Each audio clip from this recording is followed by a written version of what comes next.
Hello, this is Kapil Sharma, and this is ICP 07 submission for Big Data Analytics. And objective for this ICP 07 is to learn and implement k-means clustering. So for this ICP 07, we have to use a different data set than the one which was used in class. And to perform a k-means clustering and to draw an elbow curve, and based on that elbow curve to take different cluster size, and then to visualize the results from different cluster size. Okay, so first imported required libraries: Panda, NumPy, Matplotlib, and k-means. And then reading the data, so using data mol customers, so this data is available on Kaggle, and this is very popular data for k-means clustering. And now just printing the info or statistics of the data. So there are 5 columns: customer ID, genre, age, annual income, spending score. So customer ID is just informational and doesn't provide any significant value. Genre is categorical data which provides the categorical information, and all other: age, annual income, and spending score, these are numerical data. Okay, so since the first one, customer ID, doesn't provide any significant information, so we will drop that. So now having 200 columns and 200 rows and 4 columns. Now just describing the data, it will provide us count, mean, standard, mean, and maximum values for that one. And here we can see, like when we use data.describe, it doesn't include the categorical columns genre. Okay, so it is just providing the data on only on numerical columns only. Now we will standardize that data using standard scaler, and here we will fit and transform that data.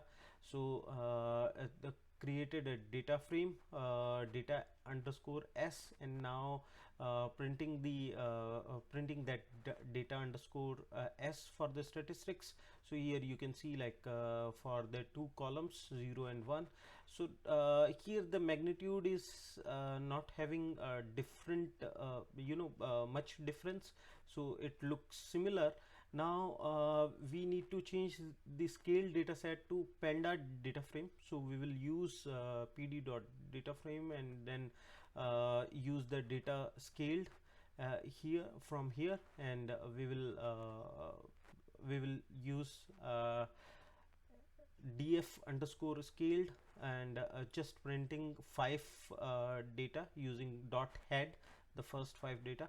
So now we will define the k-means function with initialization. So here we are using k-means plus plus instead of using any initialization as random. So here k-means plus plus produces the better results, and so here it will solve the random initialization, and will provide us the better results. Okay, and so the cluster centroids will be having good values. Okay, now this k-means, it specifies a procedure to initialize the cluster centers also. So before moving any forward with the standard k-means clustering algorithm. Okay, and this will also optimize step, so where we randomly pick the cluster centroid. Okay, so which will ultimately result in better results. Okay, so now just finding the inertia of the fitted data. So here we can see, like k-means dot inertia is providing inertia as 269. So now we can use this to determine the number of the optimum number of clusters in Python. Okay, so now we will use this for multiple k-means algorithm, and will store this value in an empty list. Okay, So this is the empty list SSC, and we are using this k-means and will fit multiple k-means algorithms. Okay, and now we will plot elbow curve. So you can see this elbow curve. So here we can see like this elbow curve is making this elbow around 3 to 7 values. Okay, so we will use cluster sizes 3 to 7 to plot and then to compare the results. Okay, so now defining a function k-means underscore function which will initialize k-means plus plus using k-means plus plus, and we will use different cluster sizes to fit our data. Okay, so now defined like different sizes of our clusters, taking 3, 4, 5, 6, 7, and created the pred 3, pred 4, and centroid 3 are the variables for that one. Okay, so now data count for number of cluster 3. So you can see like it is providing us the data count 0, 1, 2, and providing the data count for that one for each cluster size. Now changing the scale data to numpy array and then plotting the cluster for size 3. So here I am using like Seaborn, using Seaborn library, and using this warnings because I was getting some warnings here. So this will ignore the warnings which were I was getting to plot this scatter plot. So using a scatter plot I am just defining the colors and cluster and the values, and then providing the label names, and then plotting this. So you can see like this is cluster size 3. There are 3 centroids, but it is not covering like all the clusters. We can see like there are different clusters created over here.